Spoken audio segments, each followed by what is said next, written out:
Estás escuchando Alquimia Personal, episodio número 55.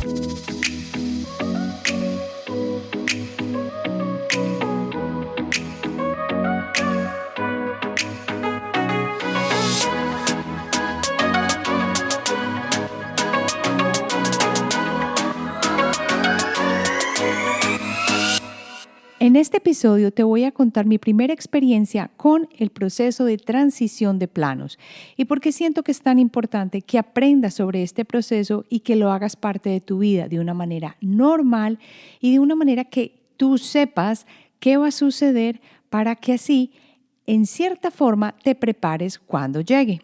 Además, quiero contarte también la respuesta de una de las oyentes acerca de pedir perdón a sí misma porque se siente culpable. Quédate conmigo en Alquimia Personal.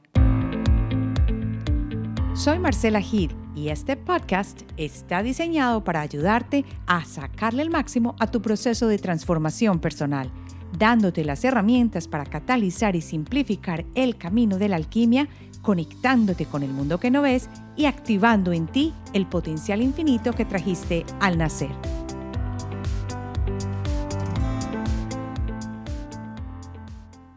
Continuando con este tema sobre la muerte y tratando de darle un cambio y un punto de vista distinto a lo que es vivir, ya sea con una persona que está en tu casa o ya sea con una persona amiga que conoces, ese proceso de morir o de ayudarle a alguien a morir, quería que aprendiéramos a mirarlo de una manera distinta y lo tomáramos como una parte normal del proceso de vida, que aunque sabemos que es así, muchas veces no lo vemos así, es más, no queremos hablar de él.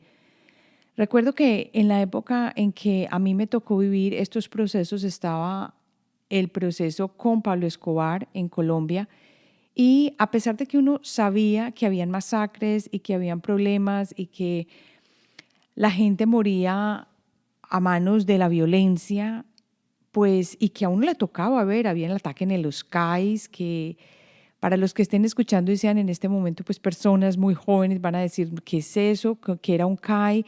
Eran los centros de policía donde se ponían bombas y se pagaba por cada muerte de estas personas una cantidad de dinero. Entonces había explotado una guerra tremenda donde yo recuerdo que habían muertes en la derecha y en la izquierda. En todas partes que uno volteaba, habían personas que venían de las comunas y mataban a personas que estaban en otros sitios cuando salíamos por las noches a pasarla bien, o habían problemas entre bandas de narcotráfico, o habían problemas, tantas cosas que la muerte nos tocaba en esta época, pues en todas partes a donde íbamos. Pero no me refiero a este tipo de cosas, me refiero a cuando la muerte toca tu casa directamente, tu espacio, el tiempo donde estás, el proceso de vida directamente. Es decir, ya sea que tu amigo está enfermo y va a morir y tú lo acompañas en este proceso, o una persona dentro de tu familia está por fallecer, ya no hay vuelta atrás y ya se sabe que tienes que caminar a través de esta situación. Aquí te voy a contar mi primer encuentro con la muerte y lo que aprendí de él, que yo espero que te sirva a ti por si estás viviendo una situación similar. Cuando uno vive esto, uno nunca espera saber cómo manejarlo. Y yo creo que de ahí se desprende el gran problema que existe en las personas que hemos sido criados bajo una religión cristiana. La muerte la hemos visto como una forma de fin de la vida y a la espera de que llegue ese espacio donde se nos dice cielo, infierno y purgatorio, pero no se nos enseña mucho acerca de la muerte, más bien se nos asusta acerca de la muerte y por eso es que no tenemos como una idea clara y no la podemos ver como un momento de transición que tiene su belleza y que yo sé que muchas personas van a decir, pero ¿cómo te atreves a decir que tiene su belleza? En este momento me atrevo a decirlo así porque si miro hacia el pasado, lo que significó la muerte y estar con la muerte directamente en mi casa, no una sino dos veces, puedo entender cómo me ha ayudado a comprender cosas difíciles en mi vida y a valorar las cosas buenas que he tenido a través de conocer estas personas que han fallecido y en las cuales he tenido esta oportunidad de ayudarles a pasar. Entonces, la primera vez que yo me encontré con la muerte cara a cara fue una situación difícil porque fue con mi papá, como ya les he contado y había contado en el episodio pasado. Y en ese momento en que la muerte toca nuestro hogar, yo no entendía por qué estaba pasando ni tenía idea de cuál era el beneficio de tener esta muerte cerca de nosotros en nuestro hogar. Es más, no podía verlo como un proceso normal. ¿Por qué? Primero porque en ese tiempo mi papá no tenía sino 54 años al momento de fallecer. Era una persona supremamente joven y sobre todo porque era una persona muy amada entre nosotros y que nunca esperamos que fuera a partir tan rápido del plano donde estaba. Pero en este momento ya entiendo que hay planos, ya entiendo que es una transición, pero en aquel momento eso no lo entendía. Entonces lo primero que uno hace, yo recuerdo bien esto, es, aparte de sentirse uno, ¿por qué me está pasando a mí? O sea, de victimizarnos, sabiendo que todos en este mundo vamos a morir, pero uno cree que en ese momento me está pasando solo a mí y uno no escapa de ese sentimiento. Pero aparte de sentirnos así, hubo otra cosa muy importante que era, dentro de un mes ya su papá no está con ustedes.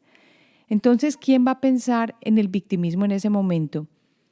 Lo que hay que hacer es mirar cómo podemos solucionar esta situación que, imagínate, la idea era solucionar, ver qué hacemos, cómo va a pasar esto, cómo vamos a organizar las cosas. Recuerdo que mi mamá en ese momento pidió una licencia para poder acompañar a mi papá en este proceso y entonces empieza este círculo, este movimiento alrededor de te vas a morir y ya de aquí no hay solución, tienes que ver qué va a pasar. Entonces lo primero que uno hace, y recuerdo esto bien, es tratar de organizar las cosas. Y cuando digo tratar de organizar las cosas, lo estoy hablando desde el punto de vista mío. Me imagino que mi papá también lo hizo desde su punto de vista. Estamos hablando no solo de las cosas legales porque queremos que todo quedara en orden. Yo me acuerdo que para esa época lo que hicimos fue demasiado de vanguardia. En esta época, que fue en el 91, no era común organizar todo el proceso antes de que la persona falleciera. Esto casi que ni se veía. Sí había organizar, por ejemplo, cómo iba a ser la sucesión, porque lo primero que uno piensa es la parte económica, pero realmente eso no era lo más importante.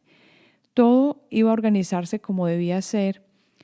Es más, mi papá, sabiendo el proceso que estaba siguiendo, muy conscientemente empezó a apagarse de manera que ya estaba callado en lo que decía y en lo que opinaba.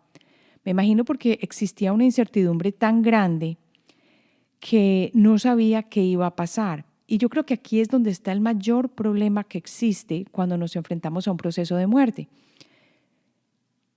No sabemos qué va a pasar. ¿Por qué? Porque no nos han enseñado qué hay en el más allá.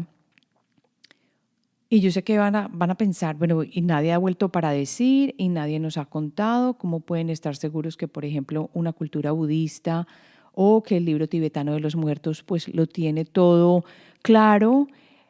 Sin embargo, creo firmemente que si nos prepararan para el proceso de muerte o para el proceso de transición, nosotros no estaríamos en este punto de aflicción cuando sucede. No estaríamos necesitando de este momento de recuperación porque nos deja prácticamente tirados en el medio de la circunstancia y del problema y no sabemos ni cómo salir adelante cuando esto sucede. Aunque las cosas ya han avanzado mucho desde 1991 cuando eso sucedió.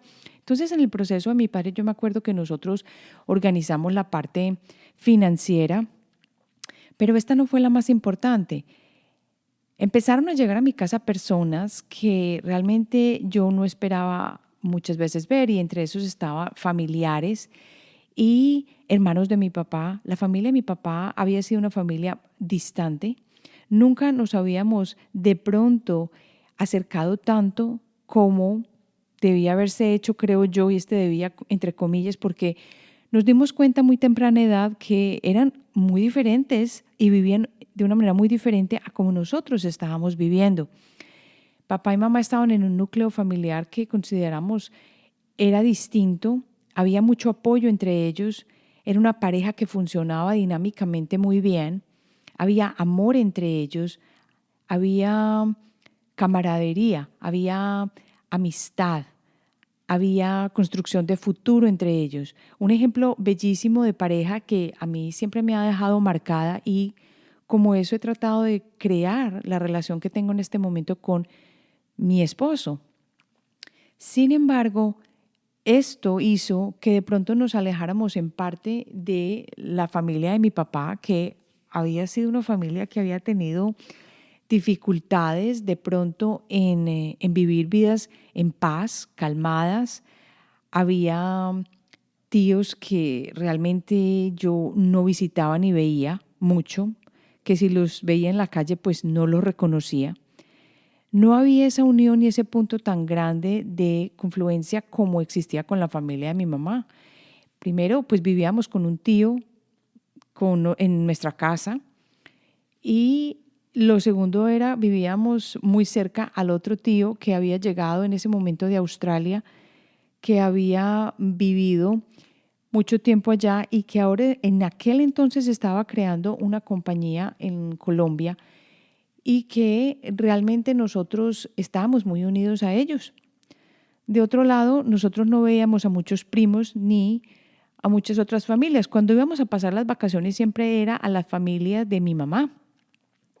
Era a los sitios de la costa atlántica donde estaban las fincas ganaderas y donde teníamos la oportunidad de dispersarnos por un mes entero y pasar rico. Eso nunca lo vimos con la familia de mi papá. Entonces, cuando mi papá comenzó este proceso de muerte, de fallecimiento, los hermanos que realmente se sintieron identificados con él llegaron a visitarlo. Entre esos estaba Peter, que era el hermano que yo creo que más lo visitó, y el otro hermano médico.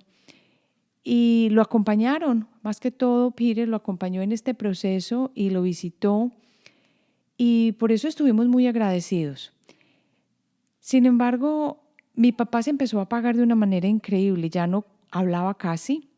Yo creo que era porque no quería expresar lo que estaba sintiendo en ese momento, y porque yo creo que tenía un terror tan grande a ese proceso que iba a vivir y que no había vuelta atrás, que reflejaba completamente, primero por el padecimiento del cáncer y de haber tenido que vivir a través de quimioterapia y radioterapia, pues no tenía la energía suficiente, primero para vivir una vida normal, y segundo, aparte de todo, tener encima el gallinazo, como le decimos nosotros, prácticamente sentado en la baranda de la cama, esperando a que el proceso sucediera.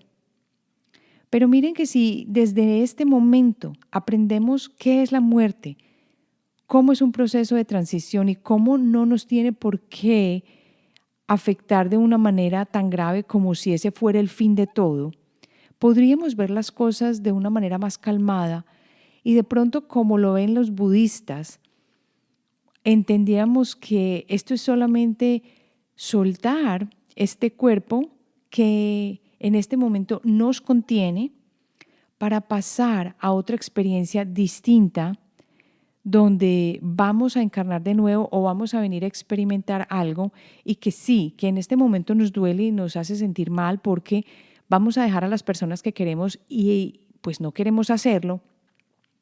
Entonces, nos ayudaría un poco más a entender este proceso, a de pronto morirnos y pensar que nos vamos a quedar esperando la resurrección, o vamos a irnos al cielo o al infierno, o a que tenemos que pedir perdón para poder seguir viviendo, al menos esta alma, seguir viviendo en un proceso que para todos puede ser terrorífico.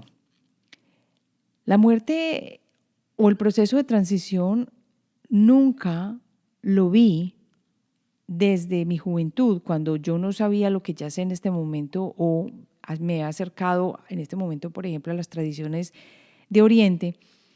no lo veía como un proceso normal de la vida. Es como quien dice, nos toca.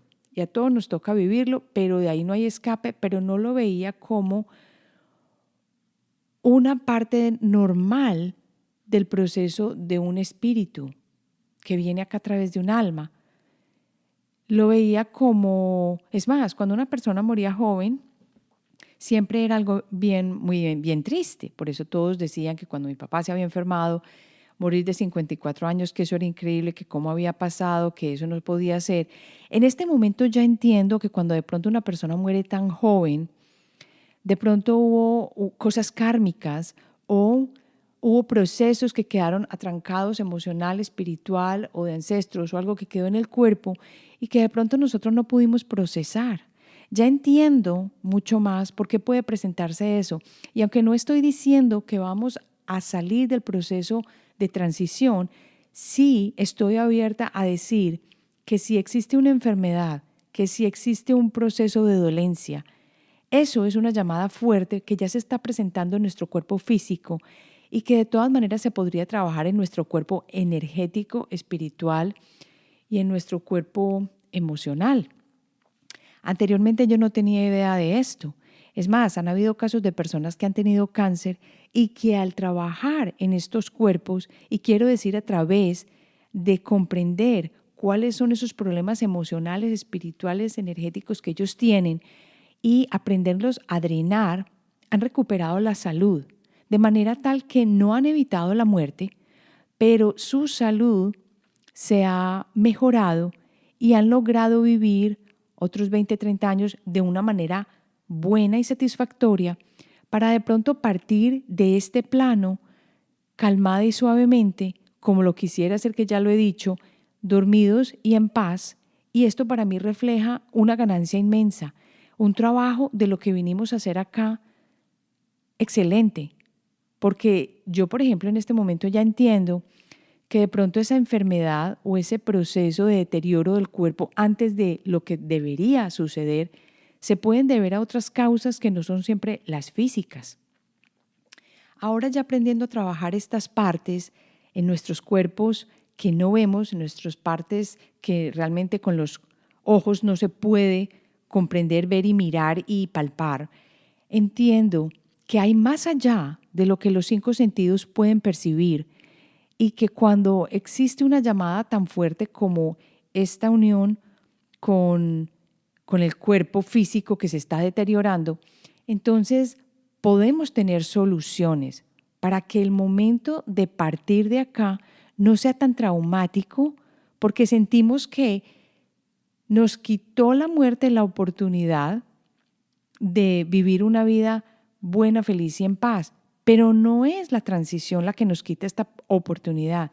Si yo hubiera sabido lo que sé en este momento, en aquel entonces, hubiera entendido que no es normal morir tan joven, que no es normal morir en accidentes, que no es común y que hay un llamado más especial a analizar por qué están sucediendo este tipo de cosas en un cuerpo que apenas tiene 54 años.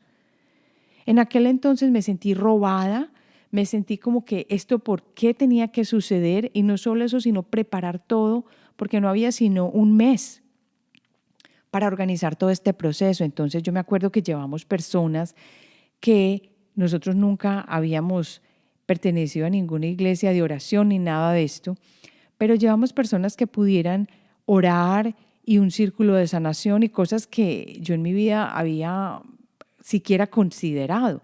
En este proceso de desesperación por parar lo que estaba llegando, por no vivir el proceso de transición, porque de algún modo nuestro fondo sabía que esto no era tan normal a esta edad o bajo este proceso de enfermedad.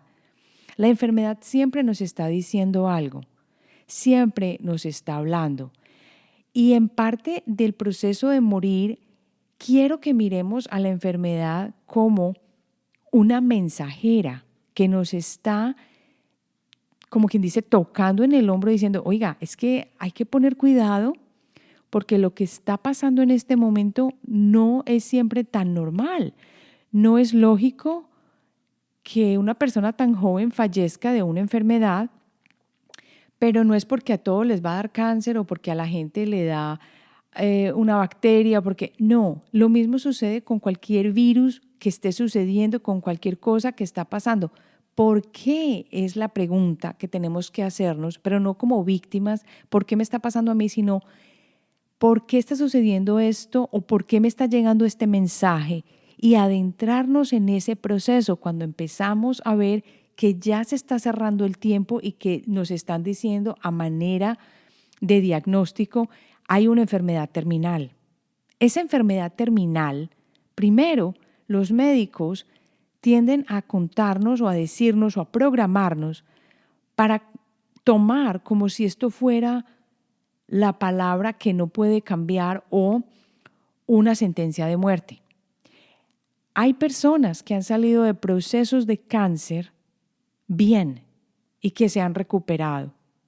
Si estas personas lo han logrado, ¿por qué no lo logra uno u otras personas a nuestro alrededor? Y no estoy hablando solamente del cáncer. Estoy hablando de enfermedades terminales donde ya, por ejemplo, le dicen a uno que uno se va a morir, como nos dijeron a nosotros que mi papá en ese momento se iba a morir.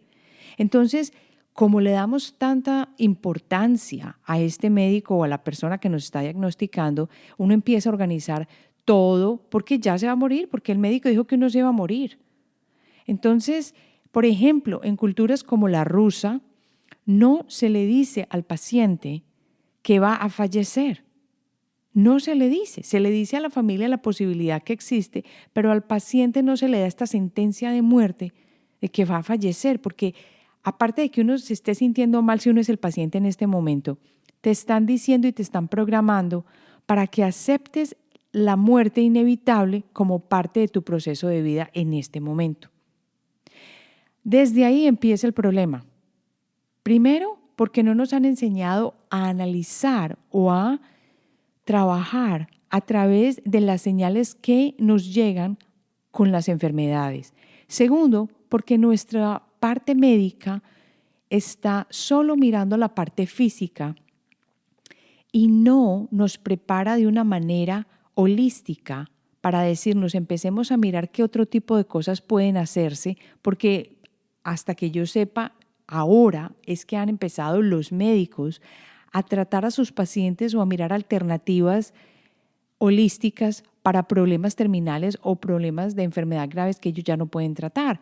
Cuando uno va donde un médico y le dice, ya tienes cáncer, generalmente es la parte física y dice, bueno, ya tiene cáncer, ya es terminal y ya no puedo hacer nada. ¿Qué tal si estuvieran más preparados y miraran otros tipos de alternativas que pudieran ayudarle a esta persona a mirar lo que está viviendo desde un punto de vista diferente? No se trata solamente de tener el grupo de soporte y de tener la oportunidad de aceptar la muerte que ya llega. Yo estoy hablando de eso. Estoy hablando de por qué está sucediendo esto y de pronto la causa no está en esta parte física solamente. Hay que abrirnos, el mundo hay que abrirlo y hay que mirar. Y con esto no estoy diciendo que no aceptes la muerte ni el proceso de transición. Estoy diciendo que hay muchas cosas más que no se meten o que no nos enseñan en nuestra cultura porque nadie quiere hablar de esto. Esto es lo primero que me llega a mí a la mente. Yo me acuerdo que aparte de organizar las cosas, llamar a las personas a que nos ayudaran a hacer círculos de sanación, empezar a volver a la iglesia, porque ahí es una de las partes más grandes que se presenta cuando uno ya se siente enfermo o que ya no hay más salida, a todo nos vuelve y nos regresa la fe. Entonces, no, como se dice en inglés, no han encontrado a ninguna persona que sea atea cuando ya está en un proceso de trincheras, cuando ya sabe que va a morir y que no hay nada más que hacer. Claro, lo mismo nos sucedió a nosotros. Aunque éramos católicos y practicantes, no eran las personas que íbamos a misa cada 8 días. Entonces, lo primero que uno hace es acercarse a lo que le queda y es reconfortarse a través de la existencia de una parte divina, que en este caso es Dios, el universo, lo que sea, en aquel momento era Dios, católico, en fin, y empezar a vivir su proceso desde este punto de vista. y acercándose de nuevo a la iglesia y a ver qué es lo que iba a suceder y cómo se iba a organizar el funeral, la muerte, en fin, todo esto, porque era parte de lo que teníamos que vivir dentro de poco. Una de las cosas que a mí nunca se me olvidará es que en aquel entonces Germán Castro Caicedo, un autor colombiano y una persona que ha sido muy conocida por su trabajo periodístico, estaba dando una serie o tenía una serie en televisión que presentaba temas en los cuales él no daba conclusiones, sino que los mostraba para que la persona que viera el programa llegara a su propia conclusión. Y casualmente en aquel tiempo estaba trabajando un programa que nunca se me va a olvidar, que era Vida después de la muerte. Yo me acuerdo que este fue un programa que yo vi con mi papá, Vida después de la muerte de Germán Castro Caicedo, en televisión en aquel entonces, donde pudimos encontrar un poquito de calma y de paz para conocer lo que era el proceso de transición. Y recuerdo bien que lo trató desde el punto de vista de contar las experiencias que otras personas habían tenido cuando habían estado cerca del proceso de muerte o habían vivido ese proceso de muerte por un momento y habían regresado. Recuerdo que hablaba del túnel y de los colores que veían muchas personas al fallecer, y cuando volvieron nos contaron cómo fue esa experiencia, cómo puede ser ese más allá. Porque la verdad es que siempre nos estamos preguntando eso, porque como no nos acordamos, no tenemos idea y nuestra cultura católica realmente no nos explicaba en ese momento qué era lo que pasaba. Me acuerdo que con ansias esperábamos ese programa para poderlo ver y entender precisamente a qué nos íbamos a enfrentar. No solo nosotros como familia o yo que lo vi con mi papá, sino mi papá que era el que iba a través de ese proceso de muerte, qué era lo que iba a esperar, qué era lo que iba a vivir. Y yo creo que esto fue una ayuda muy grande en este momento, porque al fallecer, recuerdo que mi papá como que sintió o sabía que la vida se le estaba apagando y que no había nada más que hacer. Entonces, durante este mes llegó a un punto en que ya no se podía acostar, así que vivía prácticamente sentada en una reclinomática porque el dolor que tenía en la parte derecha era muy grande, que correspondía a la vesícula y que fue principalmente donde se hizo metástasis del cáncer. Y recuerdo que movíamos la silla reclinomática y él podía ver el programa que era con Germán Castro, y que después del programa podíamos comentar, él y yo, bueno, papá, ¿y tú crees que eso sí es así? Recuerdo que nos hablaban de esta transición y de este proceso de una manera que nunca antes nos la habían enseñado. Entonces sabíamos que no era un proceso de hacha prácticamente vida y muerte, sino que algo más sucedía, que el alma seguía, que también nos lo enseñan en nuestra cultura católica, pero el alma seguía de una manera tal que, o el espíritu vivía y nunca moría, de una manera tal que también podía estar con uno o con las personas que estábamos en vida en este momento y que permanecíamos en este plano.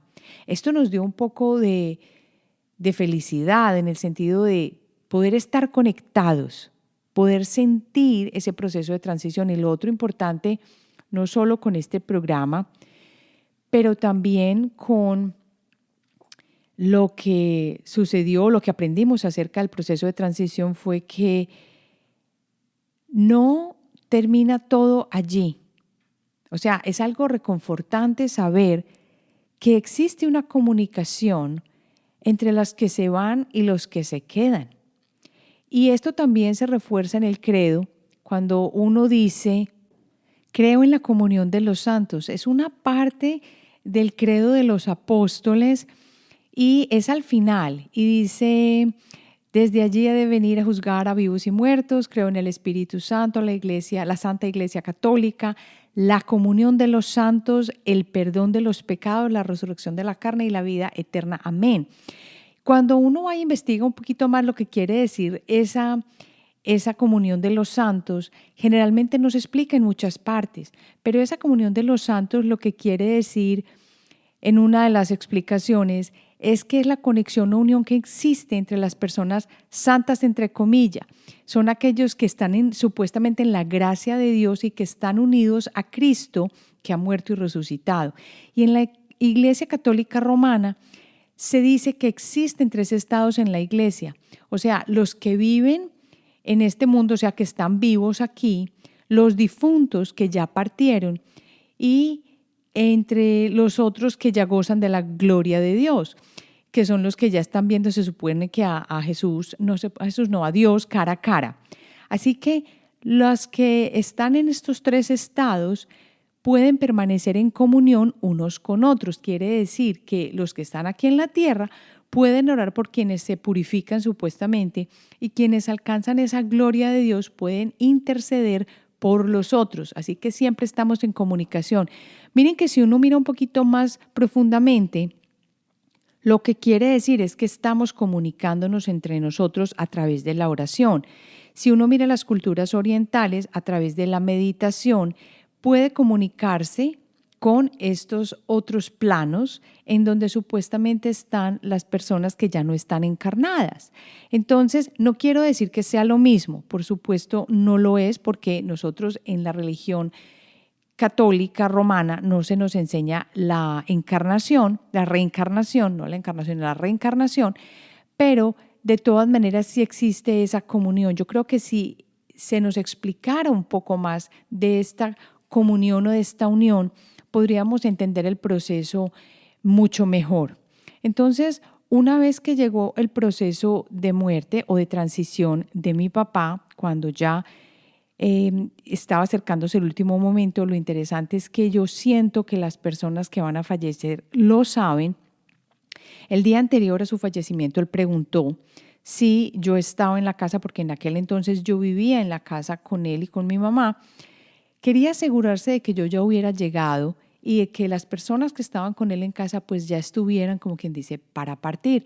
Lo interesante es que mi mamá, después de este día donde él fallecería, ya se le acababa el tiempo de licencia y tendría que volver a entrar a trabajar. De alguna manera ella tenía que volver a trabajar porque tenía que seguir sosteniendo de alguna manera la parte económica que ella estaba llevando. Y prácticamente en este momento ya mi papá supo que podía irse y al siguiente día, un 1 de julio, falleció. Pero antes de fallecer, escuchen esto tan interesante, alcanzó a despertar a mi mamá. La despertó suavemente, suavemente. Y al despertarla, mi mamá supo inmediatamente por qué la había despertado. La despertó para despedirse y para fallecer en paz. En ese momento mi mamá salió de la habitación de ellos y me despertó a mí y me dijo, amor, ven que yo creo que papá ya está falleciendo y ven, acompáñanos. Que normalmente en nuestra cultura no es muy bienvenido ni es común. Yo me incorporé, me levanté y aquí sucedió algo que yo nunca hubiera esperado, como si yo hubiera tenido la oportunidad de haber pasado por una experiencia similar, no sé de dónde porque nunca la había tenido en esta vida. Mi mamá se descompuso, empezó a llorar, a sentirse mal y yo cogí la mano de mi papá y le dije, papá, es el momento de transicionar, respira, vete en paz, si ves la luz y el túnel, pasa tranquilamente, si ves la luz naranjada o luces de colores, no te preocupes, todo va a ser un proceso de calma y en paz, vete tranquilo, nosotros estamos bien aquí y no necesitas preocuparte por nosotros. Entonces, en ese momento, yo a esta edad, que estaba en mis años 20, no sabía lo que estaba haciendo, no tenía ni idea por qué dije eso, no tenía la menor idea de por qué le había tomado la mano, lo había calmado, le había dicho que empezara a mirar el túnel, que empezara a transicionar en paz. Yo creo que suena muy loco, pero ese programa de Germán Castro Caicedo nos ayudó un poco. Pero ¿de dónde salió? Sigue la luz, vete tranquilo, nosotros estamos en paz acá. Si miro hacia atrás, me doy cuenta que en ese momento lo que hice fue cortar lazos y unión y ataduras que hubieran ayudado a esta persona, en este caso mi padre, a estar con nosotros preocupándose porque nosotros no estábamos completamente bien, porque nos íbamos a quedar llorando, porque no estábamos preparados, por lo que fuera. Y por el contrario, cuando yo pronuncié estas palabras, expiró. Expiró y se fue calmadamente sin ningún problema. Entonces yo creo que cuando uno se prepara para el proceso de transición, cuando uno sabe qué le espera en el otro lado, cuando uno entiende que esto no es permanente y que simplemente es una manera de dejar ir y que no podemos atar a los que estamos acá a las cosas que tenemos o que creemos que nos tienen que acompañar, que por qué te vas a ir sin mí, que no sé qué, que es un proceso completamente opuesto al que uno vería en muchas de las familias que se descomponen, que empiezan a llorar, que empiezan a, es que ¿por qué se va a ir? ¿Por qué está? Es más, si uno recuerda bien, en la cultura colombiana específicamente, existe la idea de que las personas, o al menos en esa época, las personas no se cremaban. Mucho, no era muy común. Nosotros decidimos cremar a mi papá, estamos hablando de 1991, y esto no era lo más común. Es más, no hicimos velorio. La gente era extrañada, ¿cómo así que no hicieron velorio? Nosotros no hicimos velorio, simplemente una misa en honor a su alma a los 2 días. Eso fue todo, eso fue todo. Y esto no fue común. No habían arreglos funerarios, no hubo ninguna de esas cosas de ese tipo. Nosotros no nos sentimos bien con sentarnos a llorar, a que todo el mundo hubiera mirado, por ejemplo, un ataúd abierto para poner a la persona. Todos nos sentimos de una manera diferente y todos tenemos derecho a vivir este proceso de una manera distinta. Pero yo creo que en ese momento, para lo que se vivía o lo que se veía en nuestra sociedad, esto era muy distinto, muy, muy distinto. Porque no nos acostumbraban a esto y porque lo que se esperaba era que uno tuviera un funeral con la posibilidad de ver a la persona fallecida, la persona llorara, todo el mundo viniera a su casa o el sitio de la funeraria y la persona no se cremaba, sino que se enterraba. Completamente opuesto a lo que nosotros hicimos, mi hermana y yo y por supuesto mi mamá, decidimos en algo completamente distinto. Y hasta este momento pues no me arrepiento de lo que nosotros hicimos. ¿Que nos criticaron? Probablemente, pero yo siento que lo mejor fue haber hecho algo con lo que nosotros estábamos tranquilas y en comunión y con lo que nos sentimos en paz. Porque yo creo que la congruencia tiene que ser un punto clave en todos los procesos que vivimos.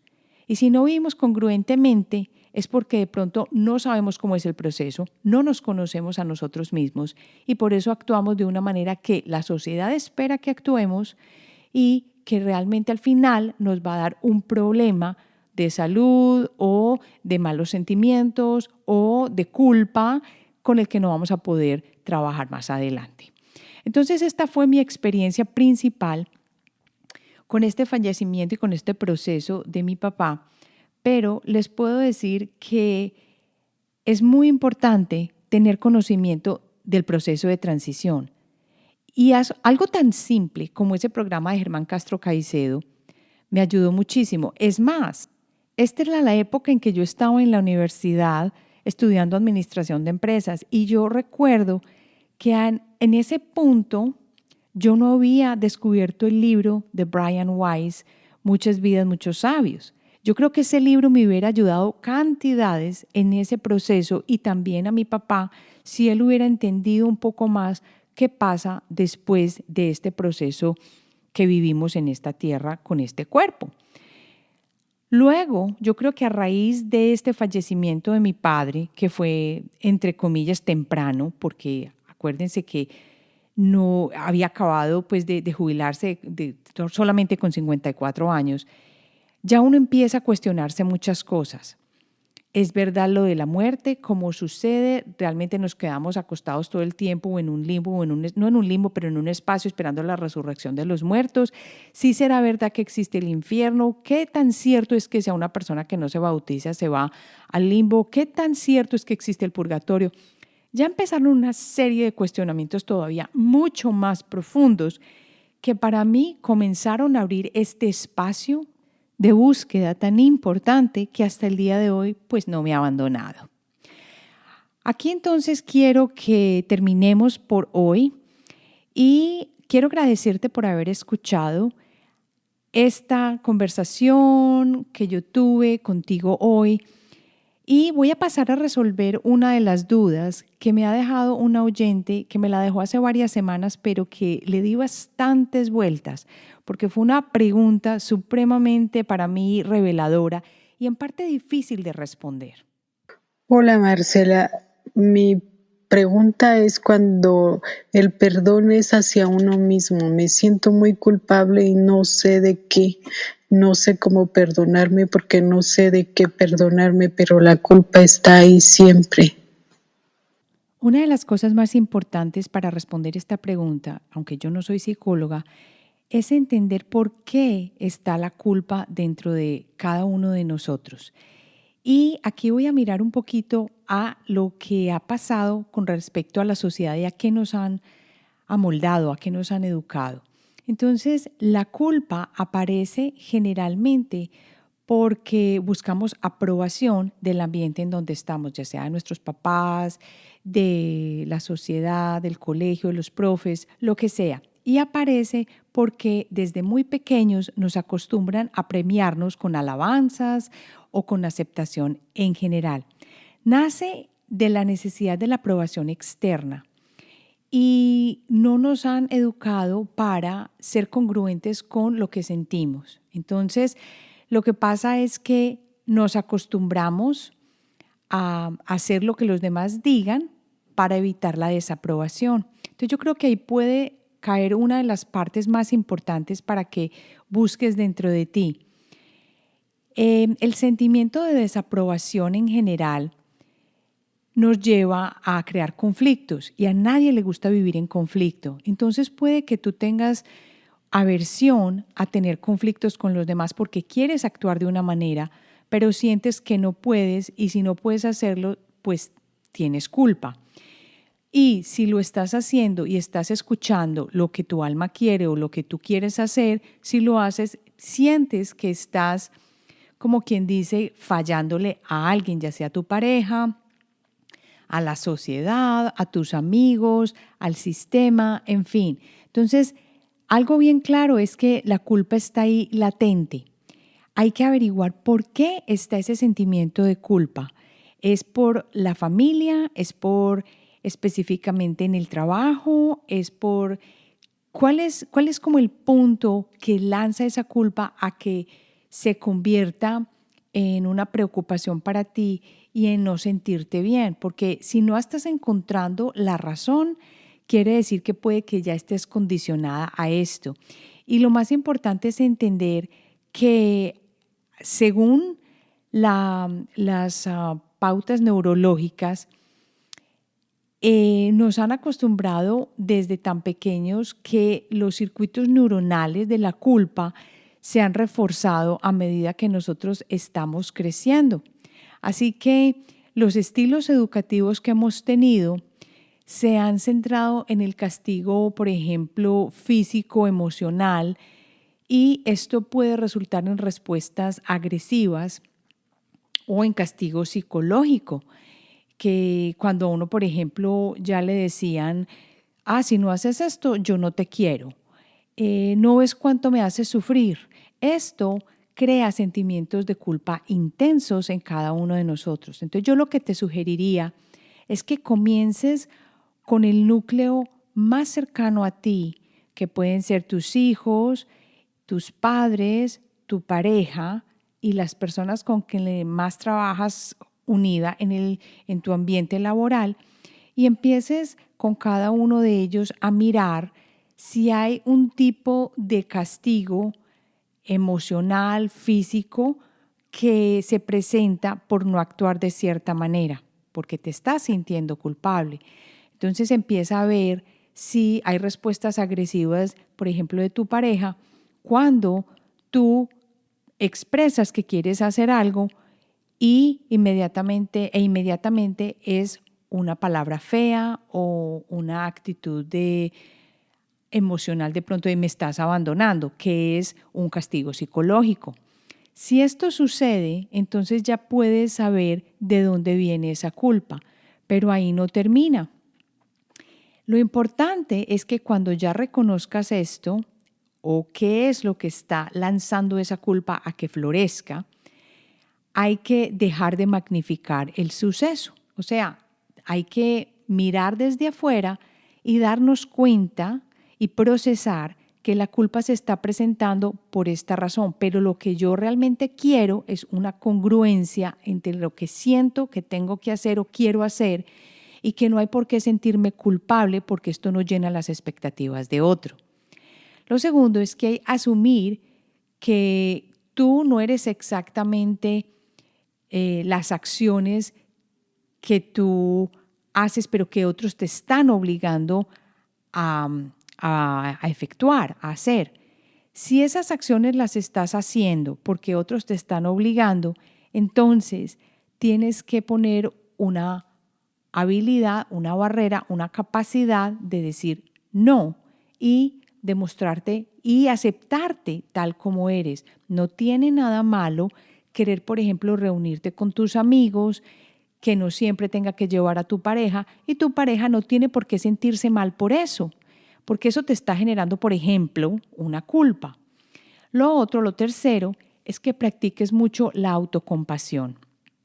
Hay que aprender a amarnos tal y como somos y no quiero decir que vamos acabando con el mundo y eso está bien.